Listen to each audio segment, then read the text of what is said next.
Being regular is cool. There's nothing wrong with it. You get a regular job, regular house, regular car. You get regular money.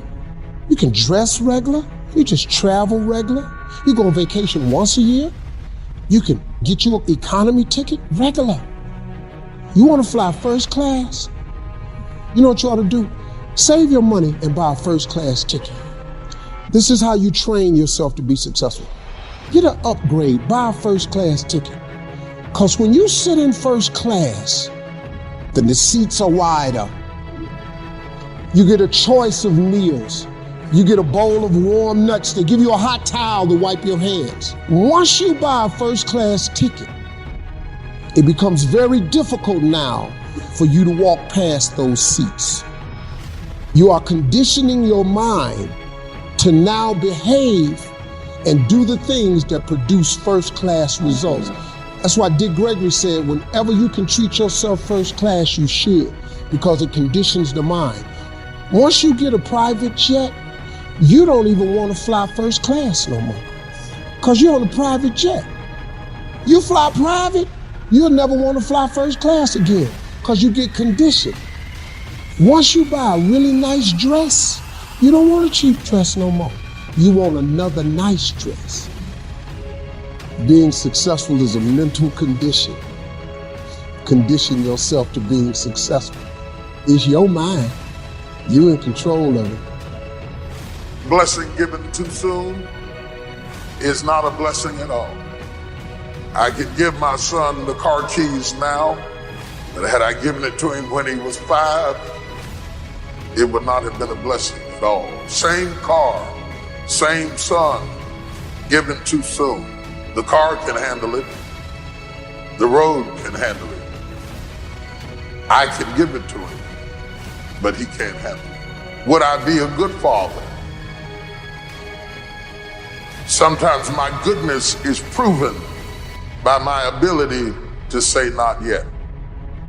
Many people die at age 21 and don't get buried until they're 65. You can tell them by the way they walk. You got to have energy, ladies and gentlemen. You got to have life. If you're excited about what you're doing, people buy because of your way of feeling. So the fact that whatever you do, you want to be excited about it. Because whatever you're doing, whatever you talk to people about this particular idea that you have, and they want to know, do you believe it? And if you're not positive, if you're not energetic, if you're not fired up about it, how can you expect anybody else to be fired up about your idea? Instead of going downhill, like the medical report said about my mother, she started getting better, defying the odds. Her skin went back to a normal color. She got her energy back. She gained her weight back. Today, 41 years later, she's still healthy and whole. What was that? The turnaround God. We can say with David, God has turned our sorrow into joy. He's turned our mourning into dancing. You may have situations that look permanent. All the circumstances say it'll never work out. It's been too long. The odds are against you. God is not limited by what limits us. We're natural. He's supernatural. He's saying to you today, a turnaround is coming. He's going to turn that sickness into health, like He did for my mother. He's going to turn that loneliness into companionship. He's going to turn that child that's off course back into his purpose. He's going to turn those people that are against you, suddenly they're going to be for you. He's going to turn that dream that looks too far gone into a reality. This is a turnaround day. Self-discipline is everything. If you don't have it, I don't look at you right, because I know you're capable of more. It's not discipline so much for me. It's all on you. It's all on you. The self part is what's big. Where you're going to fail and you're going to be in your head, you're going to be saying, I'm not good enough. And it's how you get through that. It's how you get through that on a daily basis, when that thing is saying, man, I'm 43, I've done so much. You start to become civilized. The refrigerator gets full. You start making money, and you start, I'm not getting cold anymore. I'm retired. At 40, people shouldn't be playing basketball or football or being you start to believe this shit. And it becomes in your fucking mind like, there's people who are retiring, at 40-something years old or 30-something years old. At 43, I'm still putting 100-mile weeks, still doing thousands of pull-ups, thousands of push-ups. Because I'm not allowing myself to become civilized. The worst thing that can happen to a man is become civilized. You lose that fucking fight. You lose that. Why the fuck am I doing this shit? I'm good. You ain't good, man. You ain't never fucking arrived.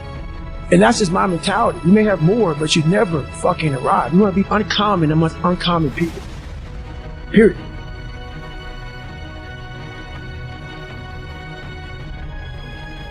We have two voices in our mind. And boy, I know they're fucking true.